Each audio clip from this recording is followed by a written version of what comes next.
For the next few anatomy lessons, I really want to focus on back pain because I want to talk about, one, the many different places that back pain can come from and how to use movement to relieve it or solve the question of where it's coming from in the first place, because sometimes you may not even know. Back pain is super common. It can be chronic, it can be acute, meaning that it just comes on suddenly. It can come from an injury or an illness. It can come from tight muscles or weak muscles. But the thing I want to talk to you today about, which is when I see people, the majority of what I have to fix is posture, right?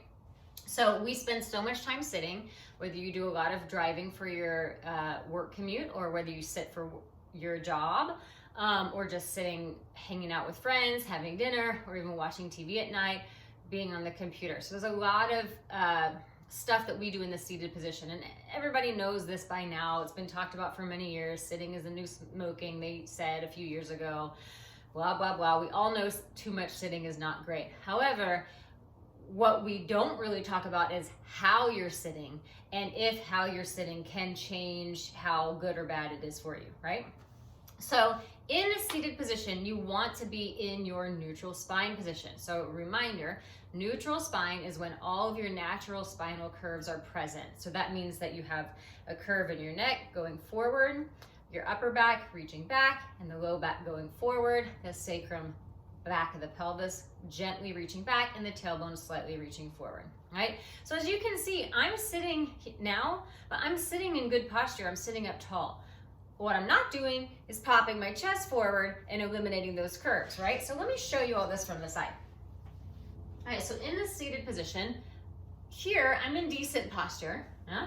Now, a lot of times when people think that they need to sit up straight more, right, they do this number. Yeah? That's not great because I'm now only forming one curve through my whole spine. It's all going that way, and so it's not actually good. I'm actually putting more pressure on my back, and I'm letting my abdominals just fall forward, so there's no connection there, right? Now, the other thing that happens is people get so tired, they tend to do this and run backwards, right? So this is not good because I'm now compressing my spine, and then I'm letting my head drop forward, and that's gonna cause a lot of neck pain as well, right? So primarily, there's a lot of this happening. However, the fix is not to go here, yeah? So let's talk about quickly how to get into that neutral spine position when we're sitting and why it's important. So why is it important? Because so many spinal conditions actually are either developed from or worsened by compression of the spine. Compression of the spine means that there's less space between each spinal bone, and you're putting pressure on the discs in between the spine bones. But also, as we age and our bones get a little harder, they get more brittle, and these spinal conditions start developing, the compression of the spine makes the pain from them worse. So no matter what you're facing, if you reach out to me and say, oh no, I've got a disc thing, I've got stenosis, I've got degenerative disc disease, whatever condition you're dealing with can also be helped if you focus on getting that posture a little bit better, because it's not like I'm saying, oh, if you change your posture, you'll change your spine. If you have a chronic condition, what I'm saying is you're going to help yourself by focusing on those postural muscles, yeah? So the way you wanna sit is just in front of your sits bones. So those are the bony butt bones that you feel when you're sitting in a hard chair, right? So you don't wanna be sitting right on them, because if I sit right on them, my pelvis sort of tilts into this posterior position. It's not actually in neutral anymore, and my tailbone is pressing down into the chair or structure or floor, whatever I'm sitting on. That's not great either. So you wanna actually position yourself just in front of those sits bones, and I want to feel my tailbone gently, slightly behind those sits bones, and I try to rock back and forth a little bit to make sure I'm sitting there. Then make sure your hip points in the front of your pelvis are in line with each other, and then I have this little slope in my low back, but I want to protect that by pulling my belly button back toward my spine. So I engage my abdominals lightly, and then I'm sitting up tall. So now this space here from my hips to my ribs has a nice lift and is not compressed like that, right? It has a nice lift, but that lift is not popping forward. It's just lifting up toward the ceiling. And then from here, I make sure my front ribs, as I inhale, can go out a little bit, but as I exhale, they could close back in. And I can do that by maintaining this position of my pelvis.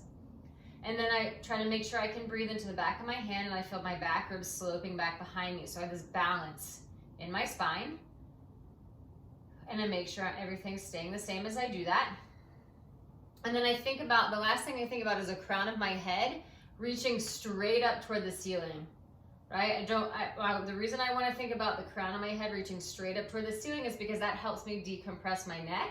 And then I'm not actually focusing on how I'm rotating my neck. That's less important than the fact that I'm thinking of lifting it up, yeah? So that's how I find my neutral spine position and my seated posture that's actually really good, connected to the abdominals. You can't stay there for 8 hours if you're not used to it, especially if you haven't developed those muscles. So that's why a good exercise program like Pilates that focuses on those postural muscles helps you build that strength. So you kind of want to do both things. You want to do the postural exercises, and then you want to find the position when you're sitting. But what this will do is it keeps you from doing that overcorrective thing that people do by like popping the chest forward and sitting up stiff and straight, because that's actually not good either, and you can't sit there for long periods of time. So give this a try, right?